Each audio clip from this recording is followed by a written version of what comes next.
जो तुलसी बनी उसको आशीर्वाद भी तो महादेव ने ही दिया था। तुलसी कौन बनी? धर्मध्वज की बेटी बनी। गणेश पुराण में कथा आती है, शिव पुराण में भी आती है। धर्मध्वज की बेटी जिसका नाम वृंदा था, इसका पति था शंखचूड़। 1 मिनट में सुना दूं, अच्छा लगेगा आपको। इसके पति का नाम था शंखचूड़, राक्षस था, ये निशाचर था। पहले जन्म का भगवती राधा रानी का भाई था। ये गोलोक में रहता है, मेरे भगवान का मित्र है।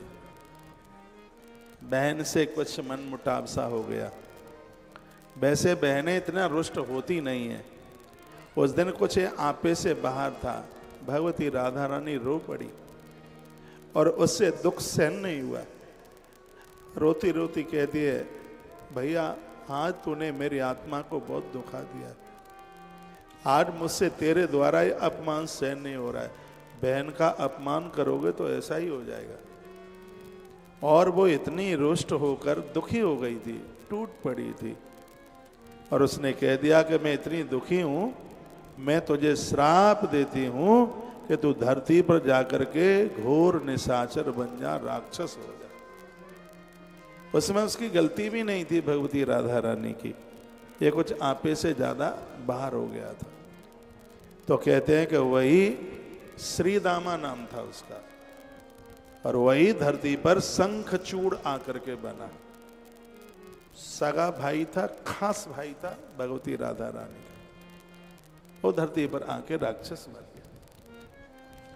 धर्मध्वज की बेटी जिसका नाम वृंदा था, बड़ी अद्भुत थी। बद्रीनाथ में तप कर रही थी, वो तपस्या कर रही थी। गणेश पुराण में कथा आती है, गजानंद परिक्रमा के लिए निकले थे। इस धरती की हर बेटी बढ़िया से बढ़िया वर चाहती है, और ये बेटियां जितना भी पूजा पाठ करती हैं पैसों के लिए नहीं करती, धन के लिए नहीं करती। इनको धन की, विवाह से पहले बेटियों को चाहती ही नहीं होती, धन की नहीं चाहती होती। अच्छे परिवार की बेटियां वो धन थोड़ी ही मांगती हैं।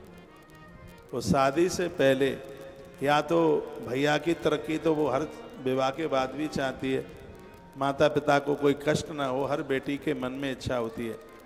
कि ज़्यादातर ऐसे बेटियों को थोड़ी सी समझदारी आती है तो बेटियां अच्छे से अच्छा वर मांगती हैं भगवान से। ऐसा वर मांगती हैं जब वो अपने पियर आवे तो सहेलियां भी देखें, तो इससे आदर तो बढ़ता है। जब पति अनुकूल मिलता है, बढ़िया मिलता है, तो सहेलियां बहुत आदर करती हैं, कहती हैं बहन तेरा क्या भाग्य रहा है, तुझे कैसा पति मिला है। राम जी गए, मिथिला में पहुंचे प्रभु राम, सहेलियों ने जानकी के सामने राम की इतनी बढ़ाई की, सहेलियां रो पड़ी। कहते हैं जानकी इतने सुंदर हैं, हमने तो अभी तक जितनी भी पूजा की है, महादेव बाबा को ये प्रार्थना करी है कि धनुष उनके ही हाथ से टूट जाए, तुम्हारा विवाह उनके साथ होगा, तो इस बहाने से तो राम मिथिला में आते रहेंगे।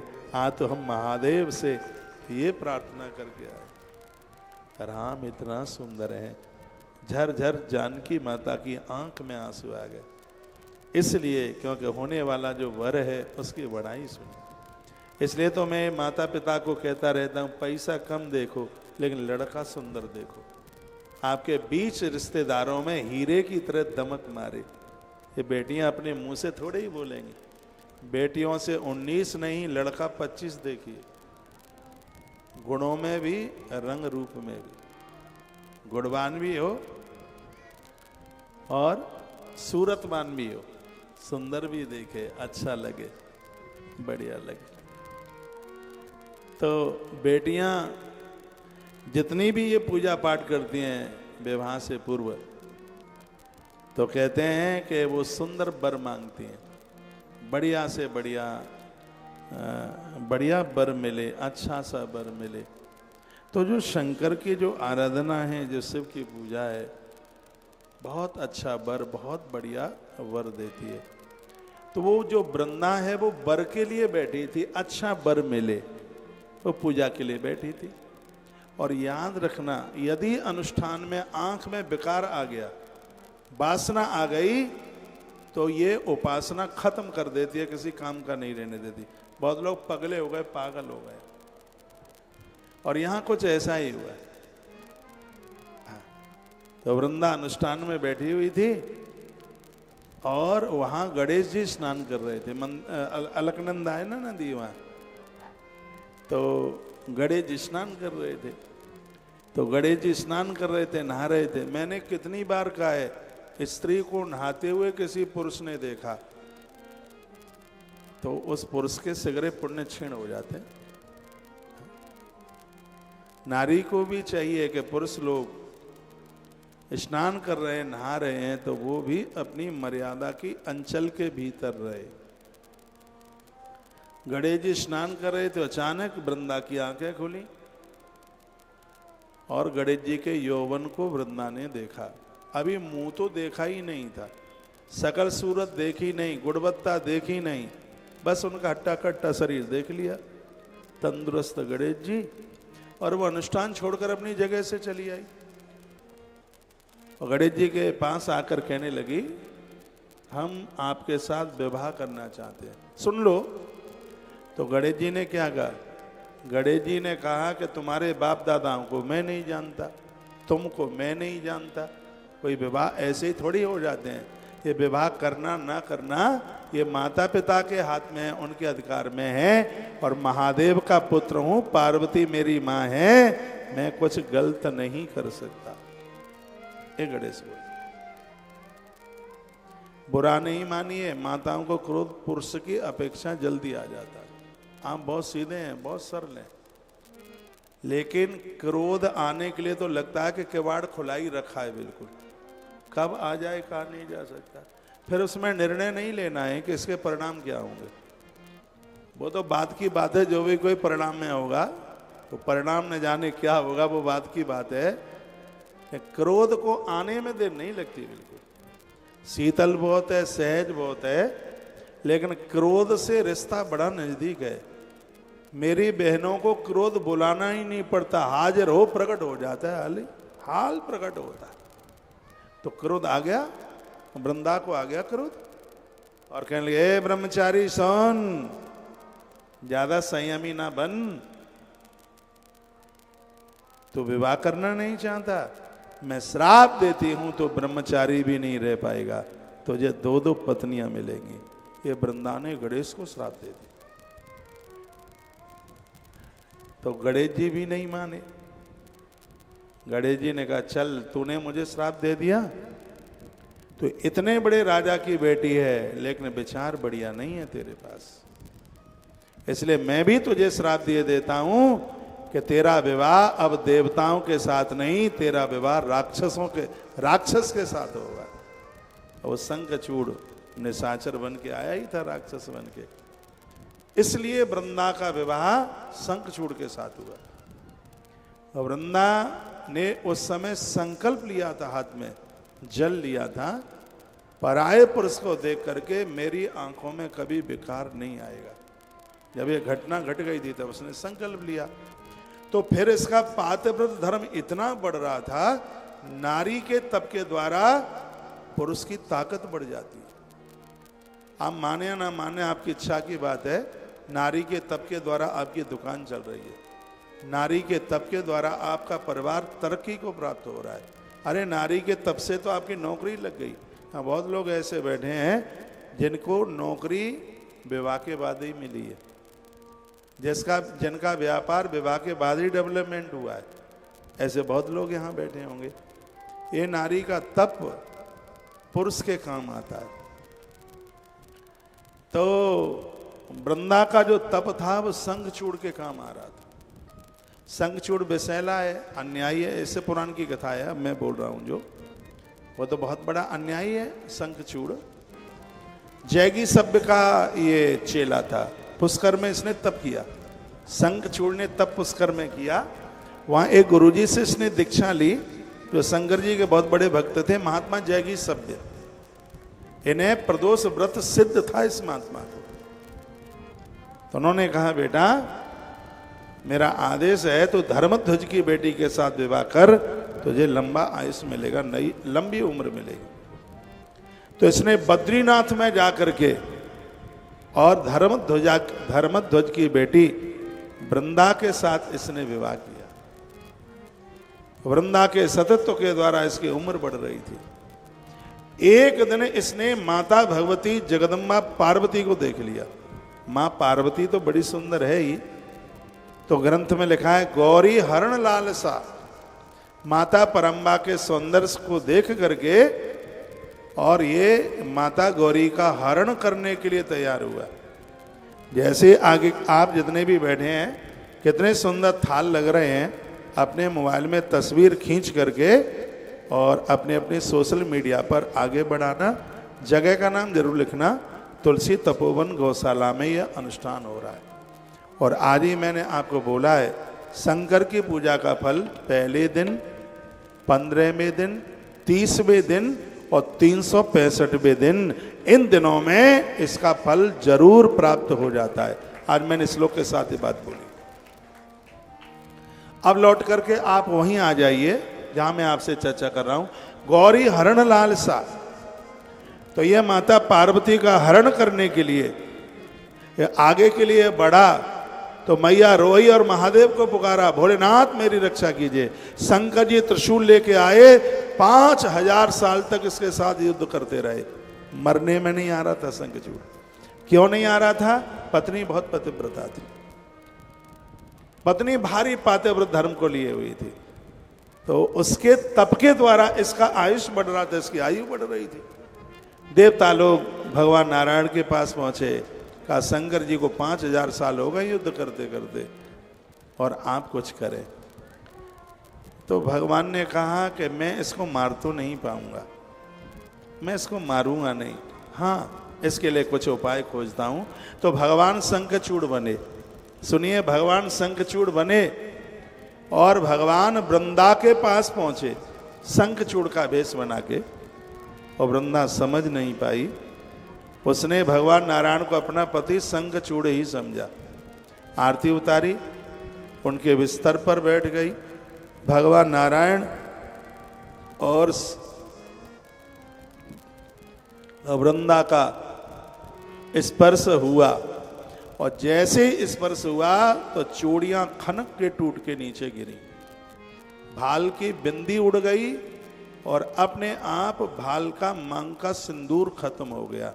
जैसे इतना इधर हुआ, और उससे पहले भगवान शंकर ने फेंक करके त्रिशूल मारा, और त्रिशूल लगते ही शंखचूड़ धरती पर गिर के मौत को प्राप्त हो गया। जैसे वो नीचे गिरा तो इसका सुहाग उड़ गया, उसका बिंदी उड़ी, सिंदूर पुछ गया, खन खना करके चूड़ियां नीचे गिरी। वृंदा समझ गई कि मेरे पति के प्राण ले लिए गए। वृंदा ने पूछा, कौन हो तुम? तुम मेरे पति नहीं हो, मैं मार डालूंगी तुम्हें श्राप देके। मैं भारत की बेटी हूं, तुम मेरे धर्म को जानते नहीं, या तो अपने असली भेष में आ जाइए, जला करके राख कर दूंगी तुम्हें मैं। वृंदा का उत्तेजित शब्द सुनकर भगवान नारायण थर थर थर थर कांपने लगे, और भगवान को अपने असली भेष में आना पड़ा। शंखचूड़ का भेष त्यागा और भगवान वास्तविक रूप में आए। जैसे वृंदा ने देखा, ओहो ये तो भगवान है, ये प्रभु है, वृंदा रो पड़ी। वृंदा ने कहा, ईश्वर होकर तुमने मेरे साथ ऐसा घिनौना काम किया, तुम्हें लाज नहीं आई? तुम्हें शर्म नहीं लगी? तुमने एक पतिव्रता के माथे का तुमने सिंदूर उजाड़ दिया। हे नारायण, देवताओं जैसा तुम्हारा हृदय नहीं रहा, तुम्हारा तो हृदय पत्थर की शिला की तरह हो गया।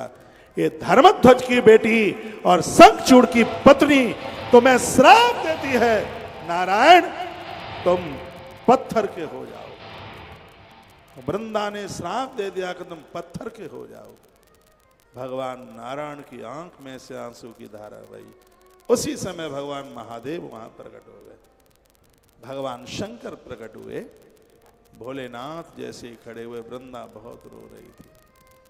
वृंदा ने कहा कि आपने मेरे पति के प्राण ले लिए।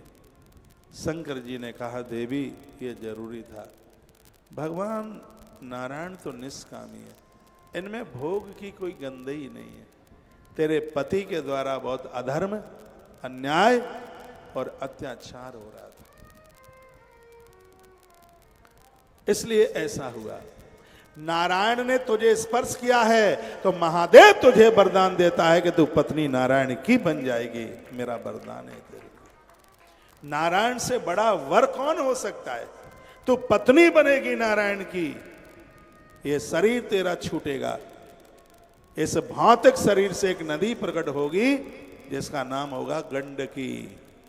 और सूक्ष्म शरीर से धरती पर एक वृक्ष के रूप में तू पैदा होगी, तेरा नाम होगा तुलसी। और ये नारायण स्वयं सालग्राम बन करके आएंगे। जो तुझ तुलसी को सालग्राम के ऊपर चढ़ाएंगे उन्हें मोक्ष मिलेगा, और जो तुझ तुलसी को मेरे ऊपर चढ़ाएंगे उसे संसार के भोग मिलेंगे।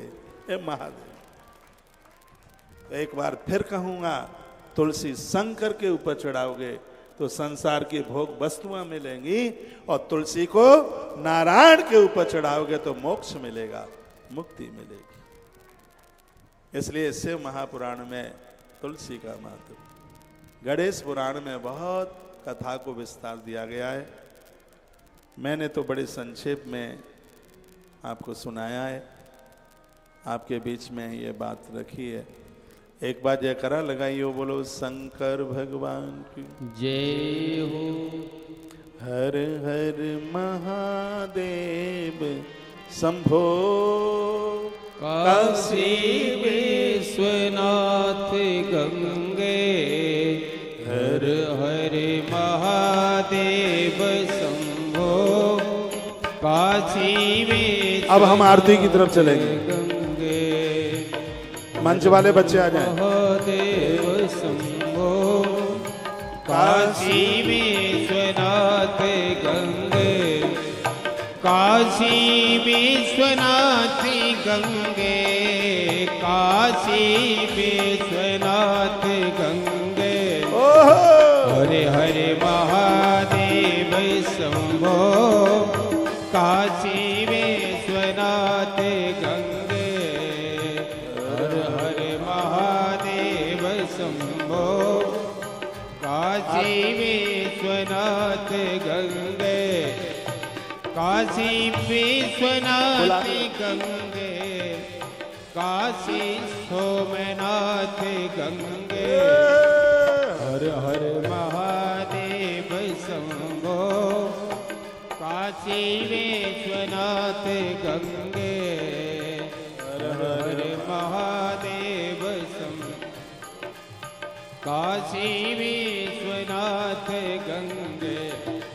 सिरा दे कुर्सी पर सर।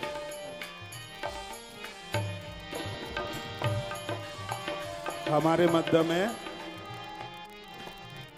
अभी अभी दिल्ली रोहिणी से लाला जी श्री विनोद अग्रवाल जी का आगमन हुआ है।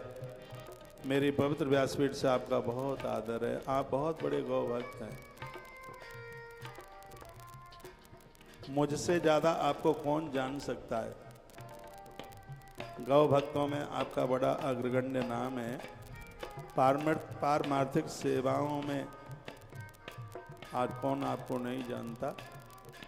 तुलसी वन आश्रम विश्व जागरण मानव सेवा संघ चैरिटेबल ट्रस्ट की आप आन बान और शान हैं। आपके द्वारा इस संस्थान को बहुत बड़ी ताकत मिली है। आपके द्वारा यहाँ बड़े अद्भुत काम हो रहे हैं, और आप और आपका पूरा परिवार, बच्चे, मैया, पूरा परिवार आश्रम के साथ बड़े अपनत्व के साथ जुड़े हैं, और अंतर्राष्ट्रीय अखिल भारतीय गौ सेवा परिवार के आप उपाध्यक्ष हैं। मेरे बाद में इस संस्था का एक बहुत बड़ा पावर आपके हाथ में है, और यह संस्था बड़ी भाग्यशालिनी है कि इस संस्था में आप जुड़े हैं।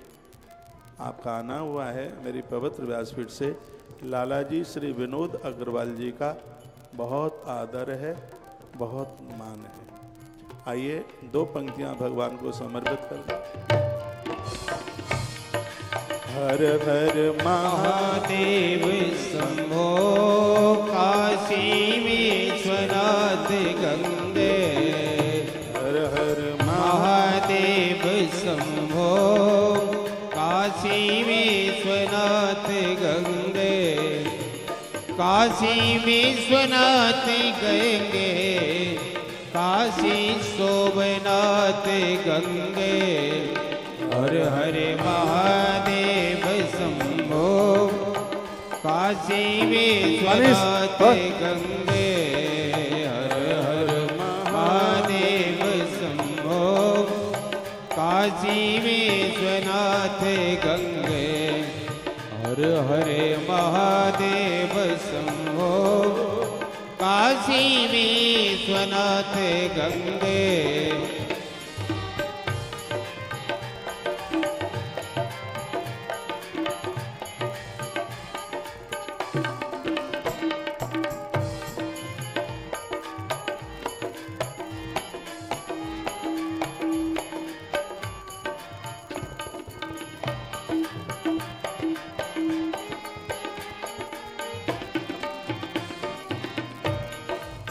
हरे हरे महादेव शंभो काशी विश्वनाथ गंगे। हर हर महादेव शंभो काशी विश्वनाथ गंगे। काशी विश्वनाथ गंगे, काशी शोभनाथ गंगे। हर हर महादेव शंभो काशी विश्वनाथ गंगे।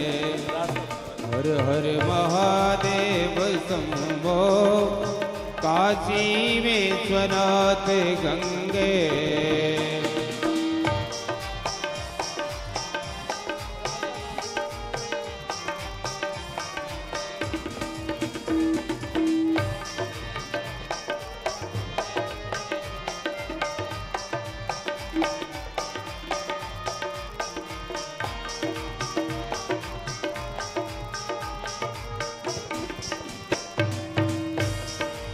काशी विश्वनाथ गंगे, काशी अमरनाथ गंगे। काशी विश्वनाथ गंगे, काशी अमरनाथ गंगे। हर हर महादेव शंभो काशी विश्वनाथ गंगे। हर हर महादेव शंभो काशी विश्वनाथ गंगे।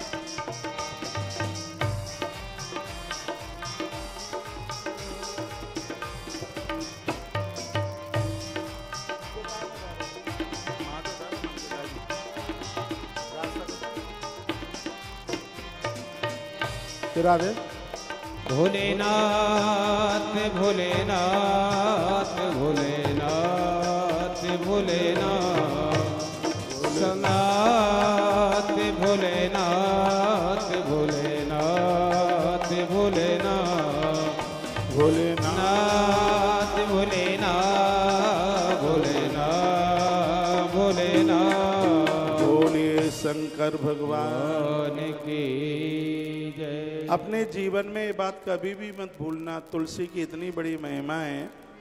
जो भगवान नारायण को तुलसी चढ़ाता है ऐसे व्यक्ति के 1 करोड़ जन्म सुधर जाते हैं, ऐसा स्कंद पुराण में लिखा है।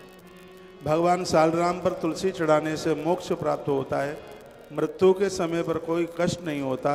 और वही तुलसी भगवान महादेव के ऊपर चढ़ाई जाए तो संसार की सभी भोग वस्तुएं मिल जाती हैं।